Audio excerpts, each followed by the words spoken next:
Hey Lance, it's Super Bowl Sunday. Just wanted to show you a couple things since this might be picked up tomorrow. Don't know if you've had a boat before or not. We've got I keep these in here. These we affectionately call the butt plugs, but really all they are is there's a hole back here in the jet drive, and all boats have this somewhere. But this goes in here, and then you twist it real tight. The more you twist it tight, this little piece balloons up. The less you twist it, it comes back out. There's two of them in the boat. You've got to put them in, obviously, before you back it into the water.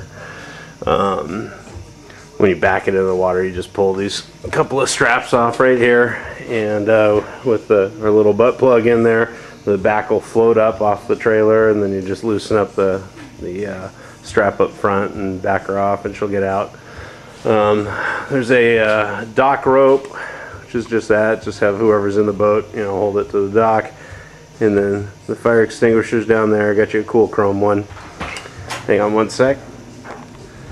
Okay, just open the hood, or whatever you want to call it. There's just two latches underneath here that hold it down. It folds forward and just kind of leans on the seats. It's fine. In the motor, there's not really too much that you need to worry about here. There is no dipstick, so when you change the oil, you'll see in that book, I think it says 6 quarts. You go ahead and just fill it with 6 quarts. There is down here, let's see if I can get it for you. There's a connector,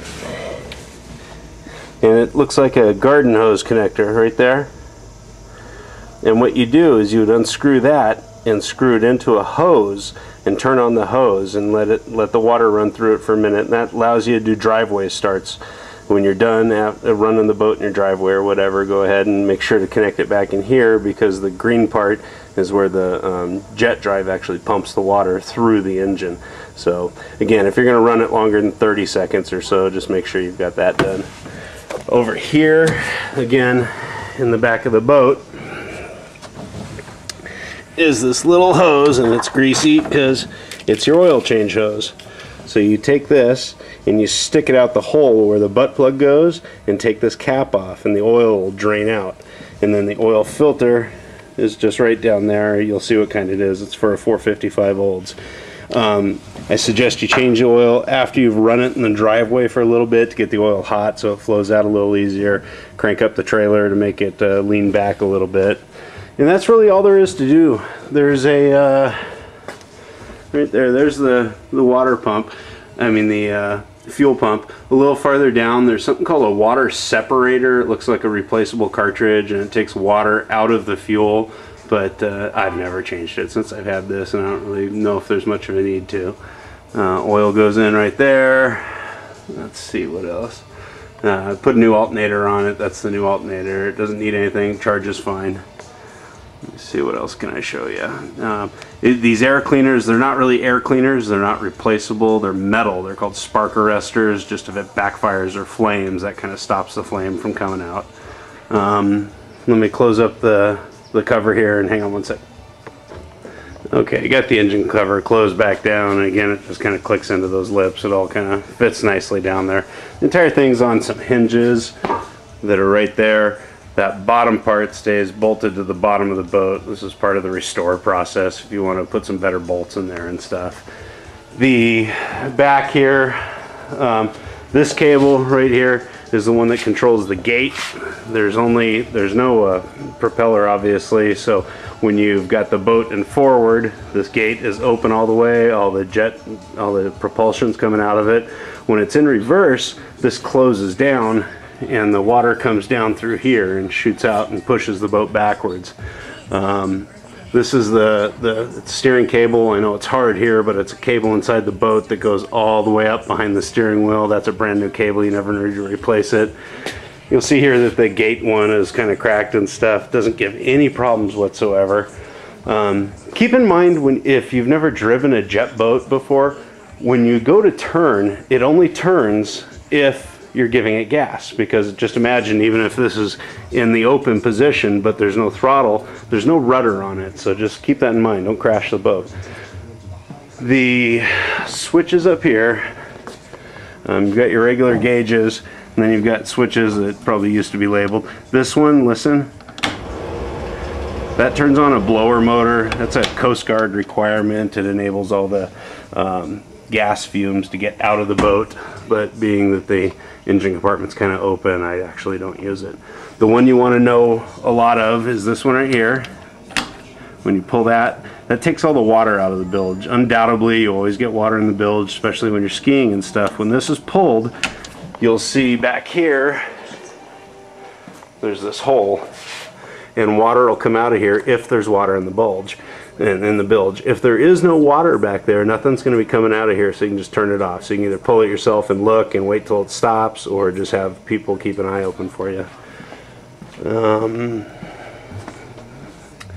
This last switch here, these are lights, just does the lights on the dashboard and also the running lights up here. One on that side, one on the other side. They're red and green, I think. Hang on one sec. Alright, and I know you've seen it before. I'll just show you one more time how it started. Oh, and there's Nat. Nat, say hi. Say hi.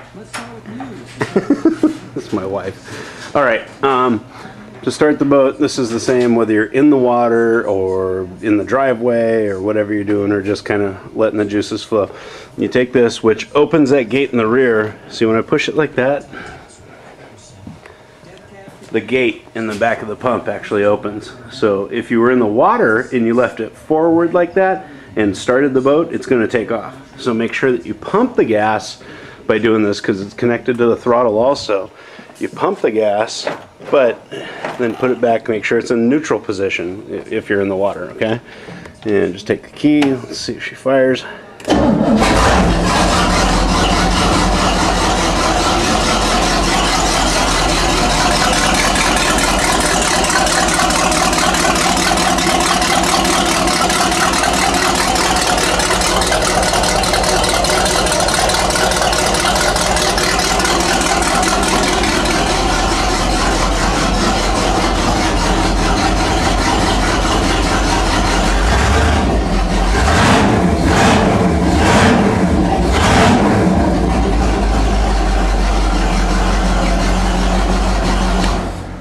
And that's it. That's about as long as you want to run it out of the water. You know, it just gets the oil flowing around and stuff.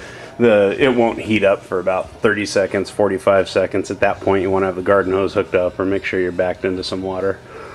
Let's see. All the seats just kind of pop out because they get wet when you go skiing. Just make sure to throw them out. Let them sit in the sun. That's fine. There's some storage there. On the other side of it over there is where the battery is. It's a new battery, so you shouldn't need to jump it, and you don't really need to disconnect it because the wiring's all golden on this thing. The seats themselves, these seat units here, are actually, they're supposed to be, there's these little fiberglass tabs. You can't screw them to the floor, but there's fiberglass tabs, and you fiberglass them where they're supposed to be. The boat, when I got it, the fiberglass tabs over years had broken off, so it makes the seat movable, which made me go out and buy the fiberglass stuff until I got in the boat and went to drive it. I'm 6'2", so I like to pull the whole seat back a little bit, give me some more leg room. Cuts up the leg room for the kids or whoever you put in the back, so you can figure out how you want to do that, find where you want them, and then when you pull the seat out of the boat, you'll actually see where you can fiberglass it. I'm going to send you, this stuff will be in there. This is the fiberglass resin itself. This is the cloth that they use, and here's the activator for the resin. I don't know if you've ever worked with fiberglass, but whatever you use to mix this stuff, touch this stuff, it's junk after you do it. So make sure you're just using cheap household stuff.